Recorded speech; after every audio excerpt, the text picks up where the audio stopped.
Interface Video presents Fairfield Today. Brought to you by Fairfield Federal Savings and Loan, Fairfield Medical Center, Fairhope Hospice and Palliative Care, and the Fairfield County Board of Developmental Disabilities.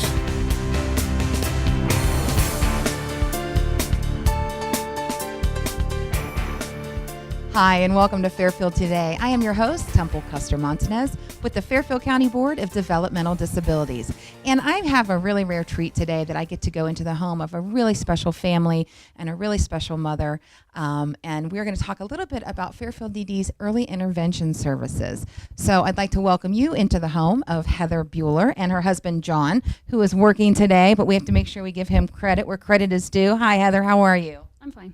Good. And I have to tell you, Heather is the mother of 8 children, and this place is immaculate. And I'm going to make sure that my daughter is watching so she sees that there's actually no excuse whatsoever. You run a really tight ship here, Heather. Thank you. I'll try. Also with me is the supervisor of Fairfield DD's Early Intervention Program and Services, Rebecca Nixon, and I welcome you as well. Thank you. I appreciate that. Now, Rebecca, tell us a little bit before we get started about what is early intervention and in regard to Fairfield DD. Early intervention is the services for families with kids that are 0 to 3 years of age that have developmental delays and disabilities. Our services provides support to the parents and the caregivers on a regular basis, so the parents can, on their daily basis, just apply activities and strategies to make an impact on the children's development. Okay, and I know the referral process has sort of changed over the years. How does a family get referred into Fairfield DD's early intervention program? Right now, there's been a change at the state level. All of the referrals go to the early intervention program. There's an 800 number through our local early intervention through community action. It's changed as of August 1st. So that number is 800-755-GROW, and that takes in all the referrals for all the counties in Ohio, and then they're directed to each of the counties. So Fairfield County Early Intervention through Community Action is the referral site. Okay, fantastic. Now, I know that your numbers fluctuate every month. You usually roughly are caring for families and children in the caseload of around 100, 130? Actually, right now we're providing services to 170 families. Wow. In Fairfield County, yes. That's fantastic. And how many caseworkers are on the early intervention team? Well, in terms of our providers for families, we have 4 developmental specialists, we have 2 physical therapists, we have 2 speech therapists, and 1 occupational therapist. So we have a team of 9. Fantastic, fantastic. Now, I know a lot of the people on that team of 9, Heather, have also been where I am and have been in your home. Tell me a little bit about your children. I'll go ahead and let you tell us names and which of them we've had the pleasure of working with. Okay. I have Caitlin, Cindy, Serenity, Cheyenne, Riley, Marissa, and Mason. I have had Cindy, Riley, Marissa, and Mason as part of the board. Okay, that was very good. I noticed you had to take a deep breath after you rattled off all those names. What has it been like for you, and what does it mean to you as a parent to have early intervention services? Because I would imagine this process could be really difficult to navigate. Yeah, it's actually a lot of help. There was a lot of things that I didn't know where to begin, and they were able to get me to where I needed to be able to help my children, like with the IEP process and all that stuff. They were there to help me every step of the way. So it's kind of like a breath of fresh air, so you know what you're doing. Mm-hmm. And we've had a lot of other families tell us before that sometimes their supports from early intervention almost become like a little member of the family. Oh, yes, they do. Yep. That's when Kristen comes in. They know that she's here to help them and play with them, and she's just become part of the family as well. That's fantastic. So tell us a little bit, and you don't have to go into grave detail, but some of the afflictions that your children have had to deal with and that you've had to deal with as a parent. Okay. For Riley, it was feeding and gross motor. And then for Marissa and Mason, they were more feeding and a diagnosis. Mason got in from his diagnosis and gross motor. And then Cindy was gross motor as well. She was really behind, and they had to do therapies and stuff for her. Okay, now when we talk about a diagnosis, Rebecca, why is that important? What does that mean? Well, I mean, it is important for the families as they move forward with their children to know what's going on, the underlying issues for the child. But when we look at children, we often remind families diagnoses are helpful, but we're going to work with the needs of the developmental needs of the child, so that if there's a communication delay that may be attached to a diagnosis, we're going to still help on a daily basis and embed strategies that are going to help with communication. So, and diagnosis can help in other areas in terms of the schools and the services after the age of 3. Okay, so you the criteria changes after the age of 3 as to whether or not that they continue to receive services from a county or state level. Well, the services at the age of 3 through the Board of DD, that changes. It has to be more of a significant delay in more than 2 areas. And through the schools, it does not have to be that way, so it's different. We want to continue to provide supports to families if the child qualifies after the age of 3. But oftentimes, if they've been involved in early intervention, the child may not qualify. With Marissa, is Marissa now qualifying for ongoing DD services? Okay. Yes, she is. So that means that her diagnosis is really moving that forward with additional support. Now, once she turns 6, that will be reevaluated again through the board, and that'll be determined then whether she will continue to qualify for ongoing needs. Okay, great. Now, the diagnosis that your children have, is that relatively rare? Yes. Yeah. And you want to tell us what that is? They have the WNT10 gene mutation, which is associated with ectodermal dysplasia. Okay. And you said that means that they need a very temperature-controlled environment. It has to do with the body being able to perspire and so on and so forth. So I would imagine you have to really watch their environment all the time. Yes, Yeah. you have to make sure it's very cool for them because they can overheat quick. Okay. So what are some of the more interesting things that the EI team has been able to do for you and your kiddos? And what happens when they step through the front door? Well, when they step through the front door, they're automatically with the kids, and the kids know what they're ready to work on. Like as soon as they walk in, Mason's right to Kristen, ready to work on the blocks because that's his favorite thing. So gross motor skill activities. Yeah, and she's also been working on him with like sign language. We're finally getting to where we're breaking through with that for him because he doesn't communicate real well. So she taught him different signs to be able to communicate so he doesn't get so frustrated. And he's really made a breakthrough on them. Excellent. Yep. Excellent.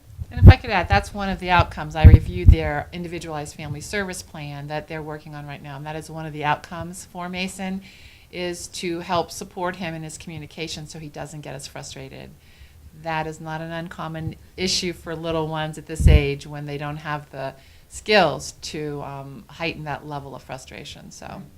And I found, and I don't have a child that has received services, but I did adopt a little girl from China who laid in a crib for 10 months. And so when I brought her back to the United States, she failed every development test on the planet. And we had to call Help Me Grow Ohio at that time. And what was interesting to me, and I don't know if you found this, but because she was delayed physically and in her motor skills, she didn't walk until 19 months. Maybe it's 20 months. She wanted then to make progress in other areas, and I saw her really trying to speak earlier than some of her peers. But that was difficult for her because she was used to hearing another dialect, and she'd only been in this country for so long. She didn't speak Chinese. I get asked that question a lot. When she starts talking, will she speak Chinese? I said, no, they're not pre-programmed. But that was a segue. But I did notice that she tried to communicate because she couldn't do these things physically. And so we did a lot with the sign language as well. And I noticed that alleviated a lot of frustration for her as well. Yeah, I think it did too. Because our main thing we're working on is like help. And I see him, like, he's not quite getting it, but when I do it, it's like he understands what I'm trying to get at. He's just not doing it yet. Right. And he's been more likely to try to do it than to just automatically get frustrated with his sisters or, with me. So it really has helped a lot. As parents and as mothers, we want the very best for our children. We want to see them soar and exceed all expectations. It can be a really emotional journey for mothers, and there's nothing worse than watching your child be frustrated or not accomplish what they want to accomplish, let alone what we want them to accomplish. How has that been for you emotionally to know that you've got a support system that's willing to hear you out? You can't surprise them, I'm sure, because Rebecca, I'm sure you've heard it all. What is that like? Because I have to tell you, I would have loved to have had that when I was going through the struggle.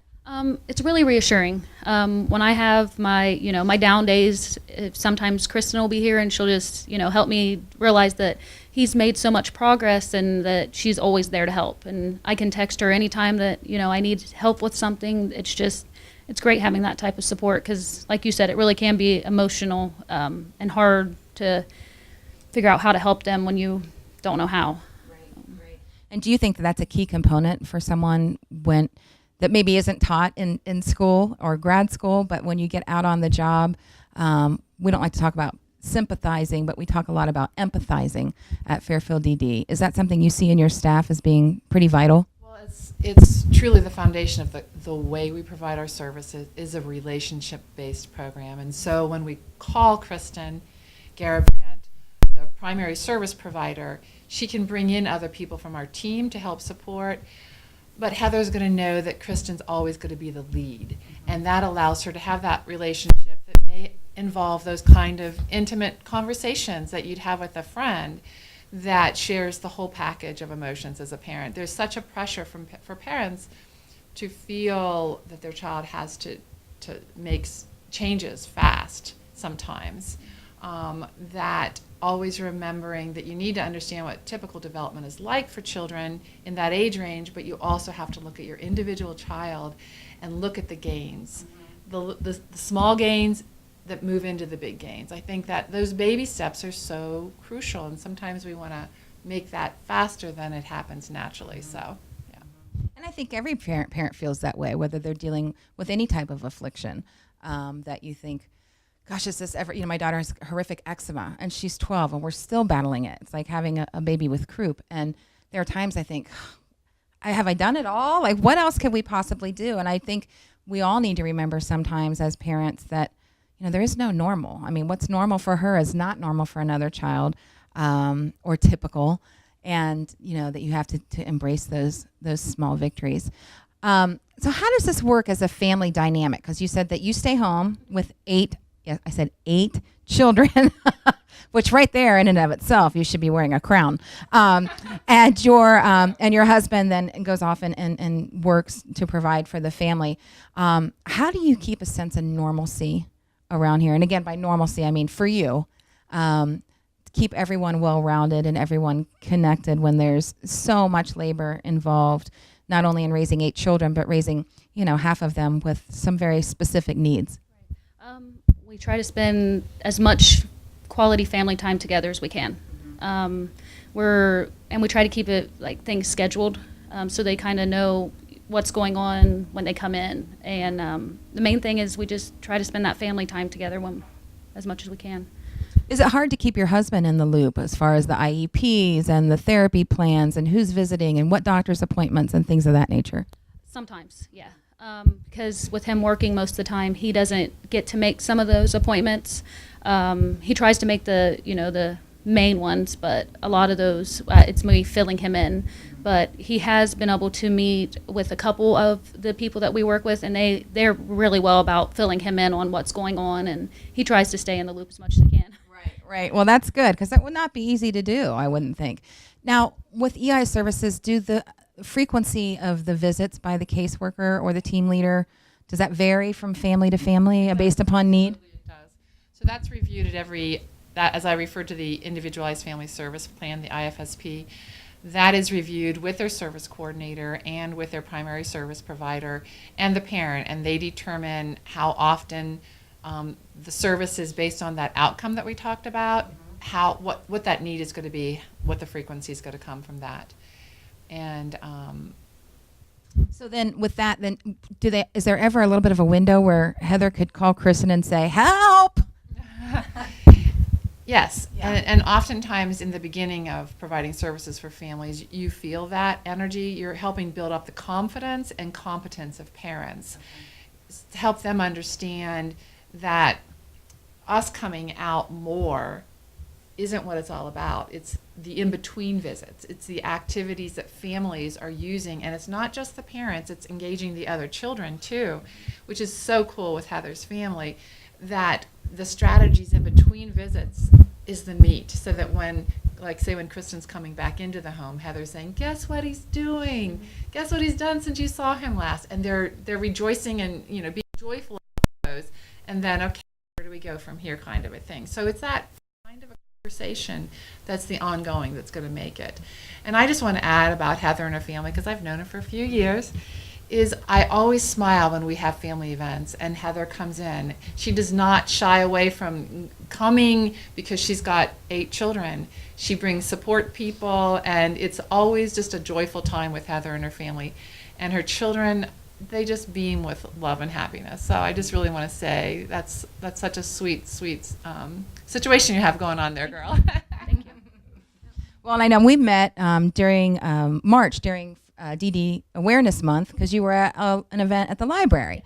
So I'm assuming you get to take advantage of a lot of those library activities and activities around town. Yes. Yeah, and we try to go to a lot of the ones that the board has to offer, because they're really welcoming. Mm-hmm. When you walk in, you feel like everybody's your family there, and they're always smiling and, you know, willing to help you with the kids. I know she's helped me with Bub a couple times at the He's so adorable. Yeah. At the clay. It helps when you have cute kids, Heather. Yeah. I think she carried her Bub around most of the time, Mason most of the time at the clay event, and they make you feel like family. They're there to help you. So. Okay, the big question is, do you own your own bus? How do you get 10 people around town all the time? No, I actually have a Honda Odyssey is what I have. Okay, so, all right. yeah. Okay. Yeah. Next best thing. Oh, yeah, I love it. Yeah. I want one, and my kid's in junior high. There'll be one more thing I could do to embarrass her, I'm sure.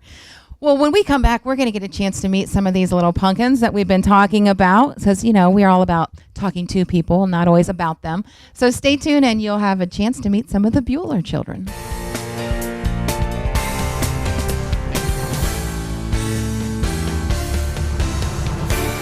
And welcome back to Fairfield Today. I am your host, Temple Custer Montanez, with the Fairfield County Board of Developmental Disabilities.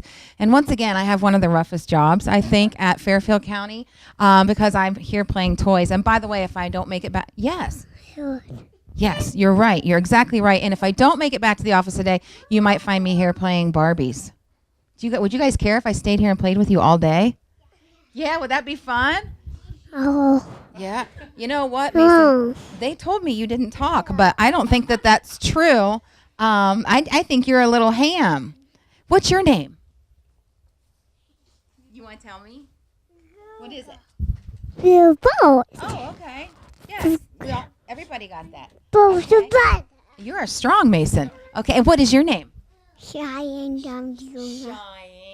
And what is your name? Baby Jane Boover. Oh, I love that. Should I tell him your name's Marissa? Can I tell him? Okay, and this is Marissa. This is just half of the gang that lives here at the Bueller house, where they are a party of 10, right? That's right, Mason. And along with their mother, Heather, here, and their father, there's actually a party of 8. There are 8 kiddos that live in this house, and 4 of them have received services through our early intervention program at Fairfield DD, and we've been loving having them around, right? Yes, it's been a joy. It has been. It is. And I have to tell you, I don't know how you do this all day long, Heather. Okay, yes, exactly. And what he said, are all of these toys your toys, or do you all share toys? We all share toys. You all share toys. What's your favorite toy? Elsa and Anna. Elsa and Anna. Okay, Mason, I think that we need to get you. He is strong as an ox. We need to get Mason his own toy microphone. Oh, ball. Very fun. Now, do you guys all have nap time at the same time? Yeah. Yeah? Is that when mommy goes, whew? Yeah? I bet so. Kids get along pretty well? For the most part, yeah. We have those, normal sibling fights, but for the most part, they all get along. Are you guys all good kids? You're all on the nice list? Okay, well, I'm glad to hear that. That's fantastic. And what's your favorite toy, Marissa? Show me your favorite toy. Which doll is yours? And how about you, Cheyenne? Which doll is yours? Riley, I'm sorry. That toy right there. Oh, can you get it for me? Yeah? Okay. Oh, this is wonderful. Oh, how nice. How nice. We're going to have a lot of fun here today, I think. I'm so glad to know that these children are doing so well and they're thriving in this very, very happy home. And yes, Mason, I'm talking about you. And while we don't like to take credit for the progress of little ones, I will say that the support that they've received from the early intervention program at Fairfield ED undoubtedly has played a role in getting to them to these very strong, healthy points that they've reached in their life. So, Rebecca, thank you to you and your team for all you do for all the families in Fairfield County. Heather, thank you so much for allowing us into your home. Okay, you guys, we're going to go. Do you want to say bye to the camera on the count of 3? 1, 2, 3. Bye! Interface Video presents Fairfield Today. Brought to you by Fairfield Federal Savings and Loan, Fairfield Medical Center, Fairhope Hospice and Palliative Care, and the Fairfield County Board of Developmental Disabilities.